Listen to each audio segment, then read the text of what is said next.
नए साल का उत्सव, नव वर्ष की कहानी।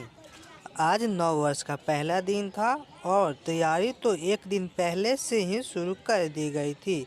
सब अपने अपने स्तर पर सब बंदोबस्त कर लिए थे। हमारे एक मित्र ने तो हद ही कर दी। सर्दियों के सबसे ठंडे दिन में मनाली जाने का प्रोग्राम बना लिया।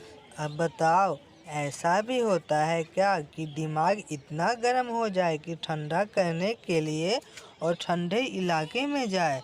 सबके अलग अलग फंदे हैं।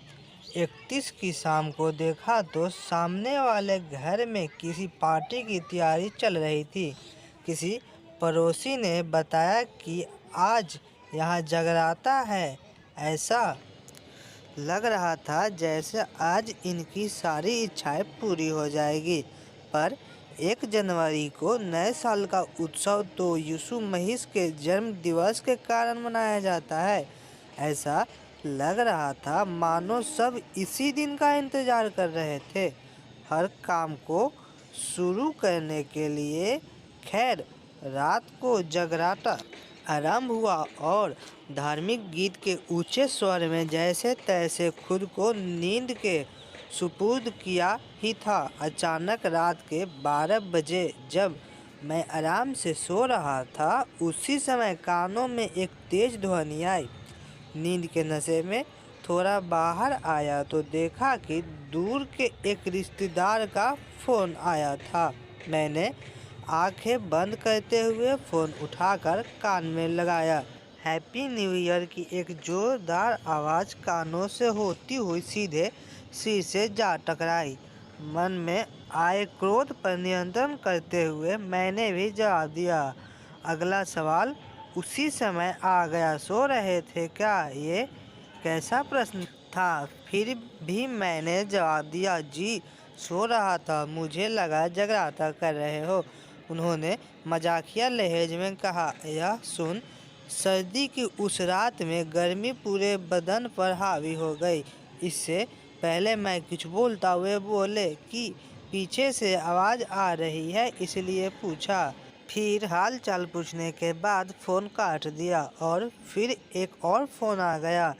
कुछ देर तक फ़ोन का आना बंद हुआ तो फिर से सोने की कोशिश करने लगा और सोचने लगा, अगर इतनी शिद्दत से लोग अपने काम करते तो कहाँ से कहाँ पहुँच जाते।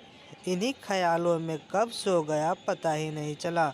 सुबह उठा तो टीवी में देखा नव वर्ष के आगमन का उत्सव दिखाया जा रहा था। मैंने देखा कि ढेर सारी आतिशबाजी की गई, पर कहीं भी वो लोग नहीं दिखे जो दिवाली या दशहरे के दिन वायु प्रदूषण की दुहाई देते हैं। शायद वो भी नव वर्ष के उत्सव में मशगूल थे। विद्यालय में अवकाश होने के कारण मैं एक मित्र से मिलने के लिए निकला तो रास्ते में मिलने वाले हर इंसान ने हैप्पी न्यू ईयर को बम की तरह मेरे ओर उछाल दिया। मैंने भी जवाबी कार्रवाई करते हुए सेम टू का रट लगाया, शब्द बोल दिया किसी तरह। इन सब के बीच जब मित्र के घर पहुंचा तो पता चला कि नव वर्ष के आगमन पर वह किसी धार्मिक स्थल पर गया है।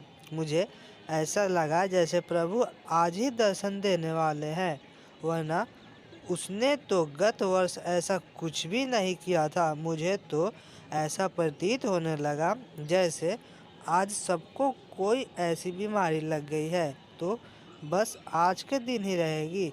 तभी मेरी नज़र रास्ते में खड़ी भीड़ पर पड़ी। पास जाकर देखा तो एक भिखारी की मृत देह पर पड़ी थी, जिसे देखने से ऐसा लग रहा था कि उसने सर्द रात में खुद को गर्म रखने की कोशिश में हार के अपनी आत्मा को शरीर से अलग कर तकलीफ से मुक्ति पा ली हो। न जाने वे लोग उस वक्त कहाँ थे जो अपने जन्म दिवस पर किसी धार्मिक उत्सव या चुनाव के बारे में मुफ्त कंबल बांटते थे। उस गरीब भिखारी की सहायता पहले किसी होती तो शायद ऐसा न होता, पर अफसोस कि वर्ष में ही बदलाव आया था। इंसान अभी भी स्वार्थी ही था और आज भी जो कुछ कर रहा था वह मात्र अपनी उपस्थिति और अस्तित्व सिद्ध करने के लिए। आज का इंसान अपनी आवाज़ तभी उठाता है जब उसे अपना कोई लाभ नजर आता है। यदि हम यथार्थ में नए साल का उत्सव मनाना चाहते हैं तो हमें अपना हर दिन किसी की सहायता करने, सद्भावना बढ़ाने और देश की उन्नति के लिए समर्पित करना चाहिए। इस प्रकार हम हर दिन नव वर्ष की अनुभूति कर पाएंगे। आप सभी को हमारे तरफ से नव वर्ष की हार्दिक शुभकामनाएं। थैंक यू दोस्तों।